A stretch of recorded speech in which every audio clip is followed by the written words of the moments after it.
वही गए वो जमाने जब लड़की को घर वाले साड़ी पहनाना सिखाकर ससुराल भेजा करते थे। अब तो अरे क्या सारा दिन ये सड़ा सा पैजामा पहनकर घुमा करती है।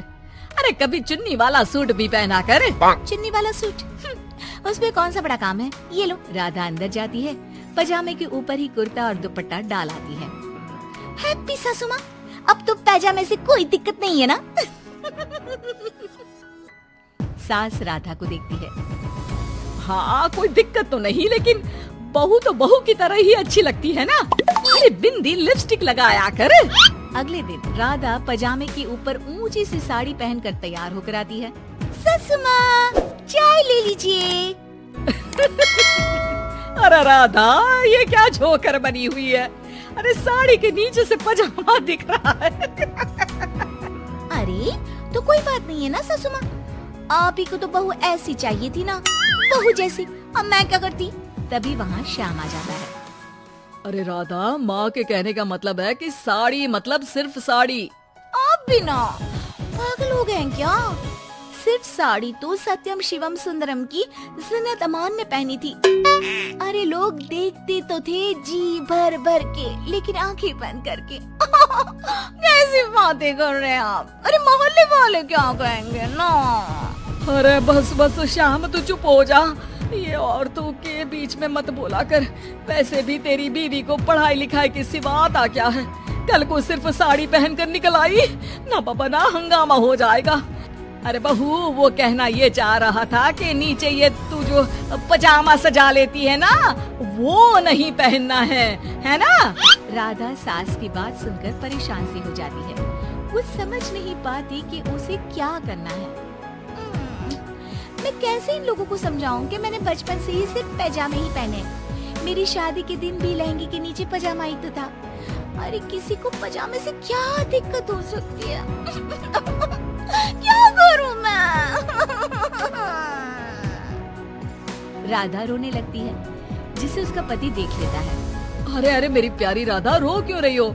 अच्छा चलो, शाम को तुम्हें घुमाने लेकर चलता हूँ। और इतना ही नहीं, मैं तुम्हें शॉपिंग भी करवाऊंगा। राधा ये सुनकर खुश हो जाती है। ओह, आइसक्रीम के साथ शॉपिंग। वाह, मैं भी लिस्ट बना लेती हूँ कि क्या क्या लेना है मुझे। बस फिर क्या था, राधा बैठ जाती है लिस्ट बनाने। माँ देख, तेरी सारी समस्या का मैंने समाधान कर दिया।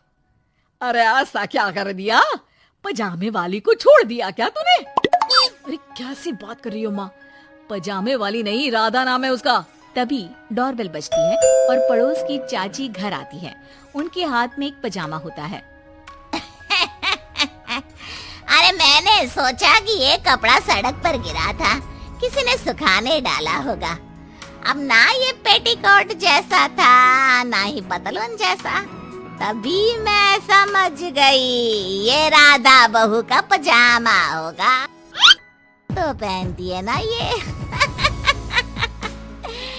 अरे चाहे पार्टी वेयर हो या फिर घर का कपड़ा। तुम्हारे बेटे की शादी के एल्बम देख रही थी, बहू ने तो लहंगे के नीचे भी पजामा पहना था। ठीक है चाची, दे दिया ना पजामा। अब पजामा पुराण मत सुनाओ, चली जाओ। चाचा जी के खांसने की आवाज आ रही है, जाकर पानी दे आओ उन्हें। अरे हाँ हाँ, जोरू का गुलाम जा रही हूँ मैं। चाची के जाने के बाद अरे अड़ोस पड़ोस वालों को बोलकर क्या फायदा होगा बेटा। अब तो घर मशहूर हो जाना ही है पजामे वाली बहू के नाम से। तभी वहाँ ससुर आ जाते हैं।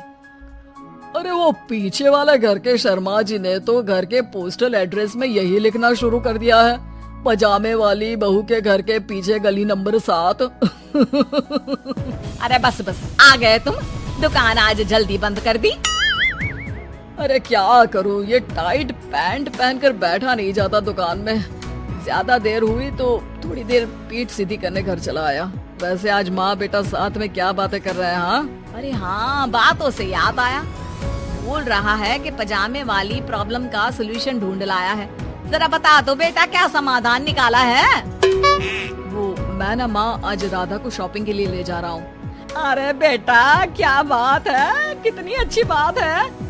हाँ माँ, इतना ही नहीं, वो तो पूरी लिस्ट तैयार कर रही है कि वो क्या क्या खरीदेगी। जब इतना खरीदेगी तो कुछ अलग तो पहनेगी ही ना। उधर राधा बाजार जाने के लिए पजामा टी शर्ट पहनकर तैयार हो जाती है। चलिए जी, मुझे काफी सामान लेना है। पति श्याम उसे बाजार ले जाता है, जहाँ राधा एक नहीं, दो नहीं, बल्कि 12 पजामे खरीदती है, वो भी अलग अलग रंगों के। और वो सारे पजामे लेकर घर आ जाती है। अरे आ गई बहू रानी, क्या लेकर आई हो? पिताजी ये देखिए, आपके लिए ये पजामा लेकर आई हूँ, प्योर खादी का है। पैंट लुक में इसे आप दुकान में भी पहनकर जा सकते हैं। और खुद के लिए? ये 12 पजामे, हर रंग, हर प्रिंट के। राधा अपने कमरे में चली जाती है, लेकिन सास सर पर हाथ रखकर बैठ जाती है। अरे फूटी किस्मत, भाग्य में साफ सुथरी सजी धजी बहू दिखना लिखाई नहीं है तो क्या किया जा सकता है। अरे बाजार गई भी तो क्या लेकर आई ये सड़े पैजामे? राधा इस बार फिर सास का रोना सुन लेती है। मैं क्या करूं भगवान, साड़ी में डर लगता है कि कहीं फंस कर गिर न जाऊं। माँ जी को पजामे से नफरत है, लेकिन एक अच्छी बहू होने के नाते मैं अपना पहनावा माँ जी के लिए जरूर बदलने की कोशिश करूंगी। हाँ भगवान जी। अगले दिन राधा बिना पजामे वाली साड़ी पहनकर सास के पास खड़ी हो जाती है। हाय रे, सूरज आज कहाँ से निकला है? अरे राधा बहू ने साड़ी पहनी है, वो भी पजामे के बिना। अरे वाह वाह बहू, तू तो राजकुमारी लग रही है। अरे लेकिन एक जगह खड़ी क्यों है? वो माँ जी इसलिए कि मैं गिर सकती हूँ। अरे हाँ जी, हमने तो 4 तल्ले के मकान को एक कर रखा था, ऊपर नीचे सारा घर संभाला था, वो भी साड़ी में। अरे कैसे गिरेगी तू? मैं भी तो देखती हूँ। जा छत से कपड़े लेकर आ। नाना माँ जी मुझसे नहीं होगा, मैं गिर जाऊंगी साड़ी में फंसकर। लेकिन सास नहीं मानती और राधा को साड़ी पहनकर छत पर जाना पड़ता है। लेकिन जैसे ही वो सारे सूखे कपड़े लेकर उतर रही होती है तो सीढ़ियों से गिर जाती है। फिर क्या? ओह, इनको काफी गहरी चोट आई है। लगता नहीं कि नहीं डॉक्टर साहब ऐसा मत बोलिए।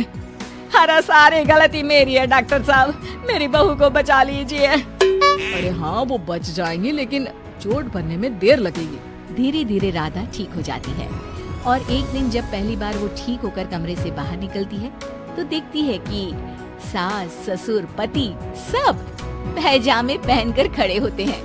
देखा बहू, कैसा लग रहा है ये पैजामा? वैसे बहू सही में ये बड़ा कंफर्टेबल है। हाँ, अरे अब तो इसे पहनकर मैं इतने आराम से दुकान में बैठता हूँ कि कितने ही ग्राहक क्यों ना आ जाए, फटाफट काम होता है। मुझे माफ कर दीजिए माँ जी, मैं साड़ी पहनने की पूरी कोशिश करूंगी। अरे नहीं बहू, मुझे माफ कर दे। तूने घर के लिए मेरे लिए बहुत त्याग किया। बेटा इंसान पहनावे से नहीं बल्कि अपने कुशल व्यवहार से सबका प्यार पाता है। हमें तो अब बस पजामे वाली ही बहू चाहिए।